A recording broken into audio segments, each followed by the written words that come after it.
बिस्मिल्लाहिर्रहमानिर्रहीम, अस्सलाम वालेकुम। मैं हूं करामत मुगल और मेरे साथ हैं बशार राजा साहब। सुप्रीम कोर्ट कवर करते हैं BN न्यूज़ के लिए और उस बेंच की पहली कार्रवाई होने जा रही है। बिस्मिल्लाह पढ़ने जा रहे हैं। 18 मुकदमा सेट कर दिए गए हैं। उनके पास 48 घंटे का टाइम है कि इन 18 मुकदमात को सुनना शुरू कर दें और एक जज भी कम है।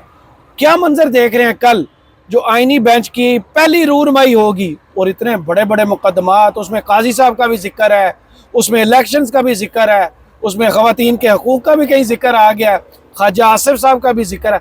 बहुत फैला दिया दायरा इख्तियार को। क्या देख रहे हैं, होने क्या जा रहा है फिर?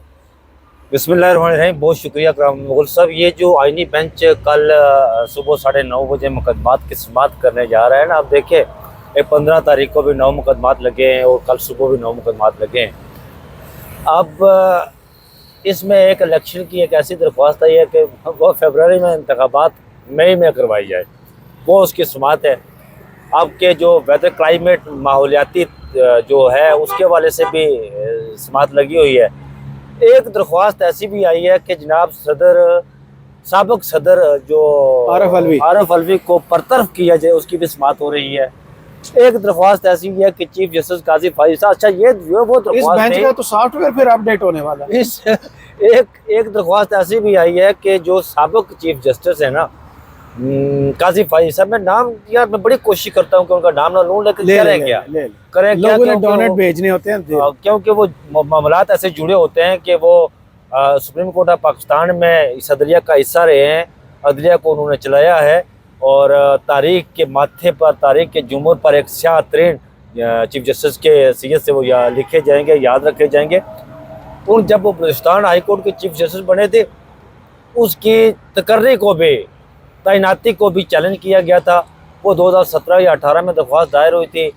वो रियाज हनीफ राइस साहब ने दरख्वास्त दायर की थी। रियाज हनीफ राइस साहब वही हैं जब जनरल बाजवा को तोसी दी गई थी तो रात को वो दरख्वास्त दायर करके दूसरे दिन के गुम हो गए थे। इनने एक और भी किया था, आपको याद होगा, मुबारक सानी केस में एक वकील उठ के कोर्ट में बोले थे। हाँ। और उनने काजी साहब को मुखातब करके कहा था कि आप हमें अखलाकियात ना सिखाएं। अच्छा, ये समाज वही वकील। अच्छा, फिर बैरून मुल्क कारोबार जो लोग करते हैं और सासे रखने वाले जो अरकान असम्बली हैं, उनकी न्यायालय की दरख्वास्त भी दायर हुई है। न्यायालय की तरफ अरकान असम्बली की, अच्छा, जो बैरून मुल्क जितने भी हैं जिनके सासे हैं या कारोबार कर रहे हैं, उनके कारोबार, उनकी न्यायालय की दरख्वास्त वो भी समाअत के लिए मुकर्रर हुई है। उसके बाद जनाब PTM हुकूमत में जो पिछली PTM सरकार थी ना, उसमें कुछ कानून साजी हुई थी। वो कानून, हाँ, प्रैक्टिस एंड प्रोसीजर बिल हुआ था, उसको कालादम करार देने के वाले से भी जो दरख्वास्त थी वो वहाँ पर भेजी गई थी, दरख्वास्त दायर हुई थी, वो भी समाअत के लिए। इलेक्शन अमेंडमेंट बिल भी उसी दौर में आया था। हाँ जी, मुकर्रर हुई है। इलेक्शन एक्ट भी उसी पहले एक्ट उसी दौर में ऐसा ही है। फिर इसके बाद पाकिस्तान के जो पाकिस्तानियों के, उसमें आप भी हैं, मैं भी हूँ, विर्क साहब भी हैं, ये जो सारे, अगर हमारे कोई अकाउंट है, इब्राहिम का भी नाम ले लें, अगर हमारे 5-7 गाड़ियां गुजर रही हैं, इनका भी अगर हमारे कोई अकाउंट है बैरून मुल्क, उनमें कोई पैसे पड़े हुए हैं तो उस पर भी समाअत है जनाब। ये केस में बता रहा हूँ आपको तफसील वाइज के जो आईनी बेंच के सामने लगे हैं। सही, ठीक है। और आईनी हाथों से निपटेगा। और मुल्क का लूटा गया पैसा जो बाहर गया है, वो दरख्वास्त भी दायर की गई थी, उस पर भी समाअत होनी है। वो दरख्वास्त मोहम्मद अली दुरानी ने दायर की थी, जो आपके बाउलपुर से तल्लक है, मेरे ख्याल से उनका। अच्छा, दफातर में जो ख्वातीन को हरासा किया जाता है, वो जिसमें अली जफर, मिशा शफी केस, ये भी दरख्वास्त आईनी बेंच के सामने है। अच्छा, ये कन्वेंशन सेंटर जो है, इसमें जो आप निजी जो सेमिनार्स वगैरह करवाते हैं, तकरीबात वगैरह करवाते हैं, वो भी दरख्वास्त दायर थी कि ये यहाँ नहीं होनी चाहिए। वो भी इस आईनी बेंच के सामने है, वो भी आईनी बेंच ने इनका बड़ा मसला है ये। अच्छा, गिलगित बल्तिस्तान की जो अदालतें हैं, वो अदालतें पाकिस्तान के दायरा अख्तियार में आती हैं या नहीं आती, इस पर भी उसकी समाअत होगी। अच्छा, फिर तवानाई मनसूबे जो आपके ये इलेक्ट्रिसिटी के मनसूबे हैं, ये ख्वाजा आसिफ ने मुख्तलिफ दरख्वास्तें दी थी कि जी इसके हवाले से करें, ये उसकी भी समाअत होनी है। ये 2 दिनों के 18 मुकदमात मैंने आपको बता दिए कि ये मुकदमात जो हैं इस बेंच के सामने लगे हैं और ये समाअत होनी है। मुझे नहीं पता कि अली जफर और मिशा शफी के केस से हमें क्या फ़ायदा होगा, पाकिस्तानी अवाम को क्या फ़ायदा होगा। मुझे नहीं पता कि जो कन्वेंशन सेंटर है उसके वहाँ पर तकरीबात करने से या ना करने से पाकिस्तान की 25 करोड़ की आवाम को क्या फ़ायदा होगा। अच्छा, मुझे इस बाबत भी कोई पता नहीं है कि वहाँ पर जो ये तवानाई के मंसूबे हैं, ये किसकी कस्टडी में क्या हो रहा है क्या नहीं हो रहा है, इस पर आईनी बेंच क्या फैसला देता है, और आम पाकिस्तानियों को इसके हवाले से क्या मिलेगा उसका भी नहीं पता। अब मुझे बताएं, इन पूरे मुकदमात को 18 के 18 देख के, अच्छा, इस हुकूमत के लिए एक बात सुन लेना, इस दरख्वास्त का लगने का मुझे समझ नहीं है कि 8 फरवरी 2024 को इंतखाबात का दिन था और दरख्वास्त दायर की कि उसको मई में ले जाए, मई 2024 में, तो ले जाए। मुझे इसका पता नहीं है। सुन ले, आपको समझ आ रही है कि बताएं, इस पूरे 18 मुकदमात को देख के कौन सा ऐसा मुकदमा आपको नजर में आता है कि हुकूमत ने 26 से तरमीम उसके लिए की है? मिशा शफी और जफर का केस 26वीं तरमीम उसके लिए हो रही है। मुझे वो मुगली बन गए। अच्छा, वो देखे मिशा शफी और जफर बहुत बड़ा केस है यार। हाँ। ये 26वीं तरमीम तो उसी के लिए बनी है। ऐसा हुकूमत को उससे क्या खतरा? हुकूमत को उससे खतरा, हुकूमत को ये खतरा था कि मिशा शफी और अली जफर साहब जैसे कई लोग अरकान बैठे हुए हैं असम्बली में, जो ये कहते हैं कि जनाब इसका, अब देखिए सदर आरिफ अलवी के लिए जो दरख्वास्त दायर हुई थी बरतरफी के लिए, उसका होगा क्या फ़ायदा होगा मुझे नहीं पता। 26वीं तरमीम शायद उसके लिए लाई गई थी। नहीं तो ये ऐसे कौन से, नहीं 18 मुकदमात मैंने भी इस वीडियो करने से पहले पूरे पढ़े, रिकॉल किया कि ऐसी कौन सी इसमें गिद्दड़ सिंगिया मुश्किल काम है जो justice Mansoor, justice Munib, justice Yahya नहीं कर सकते थे। ये हुकूमत को कहने के, मेरी बात सुने जी, पूरा सवाल तो सुन लेने, आज आप मेरे से ज्यादा जल्दी में कि वो कौन से मुकदमात है जस्टिस अमीन साहब जितना आइन समझते हैं वो समझाएंगे इस कौम को, वो फैसले करेंगे। इससे कौन सा मुश्किल मुकदमा था?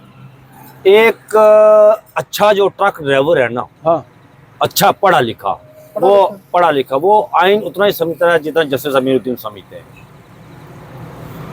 इन्होंने किया, मैं ऑनरेबल है जी, ये हाँ, अब आप रिवर्स गियर लगाएंगे। सुपर चीफ जस्टिस ऑनरेबल है, मैं इज्जत करता हूँ, उनकी तकरीम करता हूँ, और उनकी आइन पर कितनी ग्रिप है वो ज़माना उससे आगाह है, 25 करोड़ आवाम उससे आगाह है कि उनकी आइन पर कितनी ग्रिप है।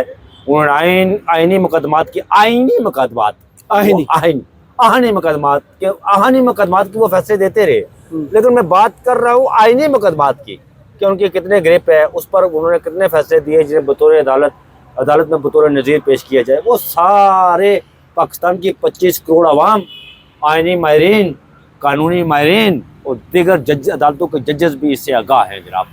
और रहा सवाल आपका कि क्या जस्टिस अमीन कितने डिफरेंट ट्रीट करेंगे जो वो नहीं कर सकते थे, justice Yahya, justice Mansoor, justice Yahya ने भी हल्फ आइन के तहत उठाया था, जस्टिस मंसूर शाह ने भी हल्फ आइन के तहत उठाया था, जस्टिस अरफान सादत ने भी हल्फ आइन के तहत उठाया था, जस्टिस शहजाद मलिक साहब जिन्होंने आज वो एक जिक्र किया 9 मई के मुकदमे में कि यहाँ पर जो है ना वो साहिल और वकील वो लापता हो जाते हैं, तो आप ज़िम्मे की बात करते हैं। उन्होंने भी आइन हल्फ के तहत उठाया था। अब मुझे समझ नहीं है जी कि जस्टिस अमीनुद्दीन ने भी हल्फ आइन के तहत उठाया हुआ है और आइनी मुकदमात के सरबराह बना दिए गए, वो क्या करेंगे? ये कितना बड़ा ड्रामा अब सामने खुल के कौम के आ गया है कि 26वीं आइनी तरमीम कर ली गई और जो मुकदमात है आइन के मुताबिक उनमें से एक भी काबिल जिक्र मुकदमा नहीं है जिस पर कौम के टैक्स के पैसों से जो है ना इतना टाइम लगाया। मैं आपको बताता हूँ 26वीं आइनी तरमीम का मकसूद ये था कि ये जो जाली हुकूमत है ना, इसको रेस्क्यू करना जी। अब देखिए जाली हुकूमत को रेस्क्यू करने के हवाले से 26वीं आइनी तरमीम का वहाँ पर वो चैलेंज हुई है, वो नहीं लगाई गई। वो 8 फरवरी के इंतखाबात को चैलेंज किया हुआ है, वो नहीं लगाई गई। वो 9 मई का जुडिशल कमीशन की दरख्वास्त डाली हुई है, वो नहीं लगाई गई। आइनी दरख्वास्तें जो आपके इलेक्शन ट्रिब्यूनल के हवाले से वो नहीं लगाई गई। ये टाइम गेन करने के लिए ये सारा कुछ किया गया है, बल्ले के निशान आया वो नहीं लगाया गया।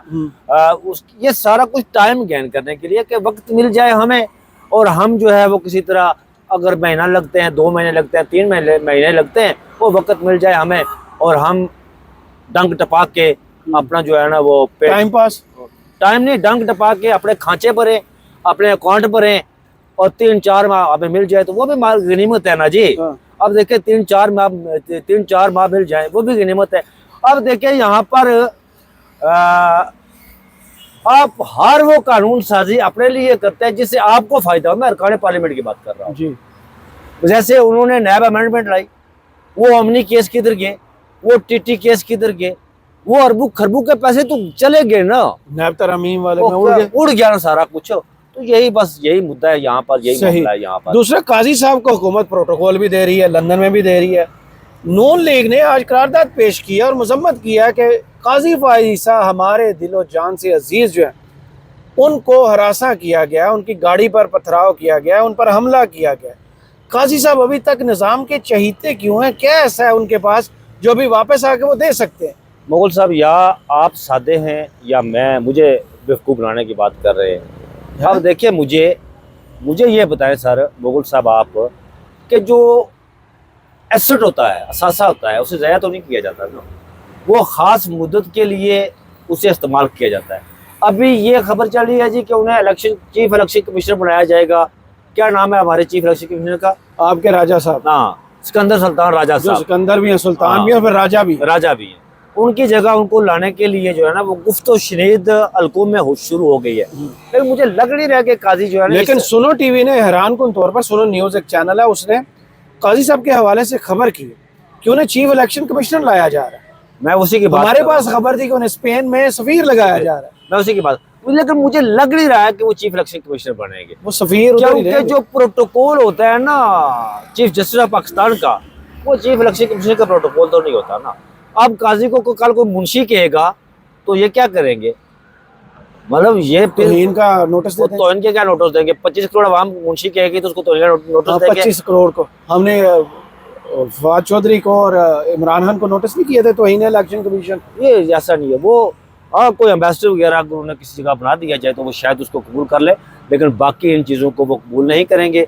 लेकिन काजी साहब के हवाले से मैं आपको बताऊं कि काजी साहब जब असासा थे अब टिश्यू की तरह उन्हें इस्तेमाल करके जो है ना, ये सारी यार ऐसी गल्लें बातें हैं बस, कुछ भी नहीं। काजी साहब नो मोर इन वो तो लंदन से प्रोटोकॉल एंजॉय कर रहे हैं, बस छोड़े। वो कितना करेंगे? 10 दिन करेंगे, 15 दिन करेंगे।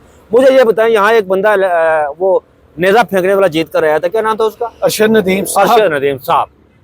जहाँ जब वो नेजा फेंक कर जीत कर आए तो कितना प्रोटोकॉल उन्हें दिया गया ना प्रोटोकॉल। हर एक ने सर पर बिठाया। मैं नाम भी उसका भूल गया, क्या नाम है। कौम जानती ही नहीं कि उसे कौन है। लेकिन इनको नहीं कौम भूलेगी, ये बल्ला छीन के बाकी। मैं इनकी बात कर रहा हूँ ना, भूलने वाली बात नहीं कर रहा हूँ कि कौम इनको भूलेगी, लेकिन इन्हें कौम कबूल नहीं करेगी किसी और दूसरे रूप में।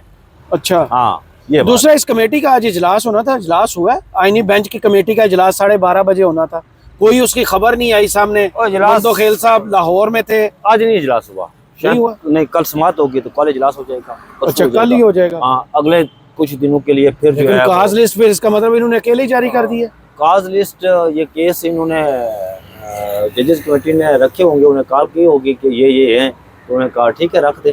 तो ये किसी रिपोर्टर ने जानने की कोशिश नहीं की कि व्हाट्सएप ग्रुप पे ये बनी है। व्हाट्सएप ग्रुप पे बनी, व्हाट्सएप ग्रुप है वो मौसलाती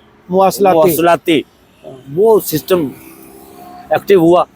और ये फिर सारा मामला बन गया। यानी कि नए आईनी बेंच के सुपर। लेकिन मैं एक बात आपको बताऊं कि जस्टिस जमाल मंदोखेल और जस्टिस मोहम्मद अली मजहर जी, वो इनको सरप्राइज देंगे।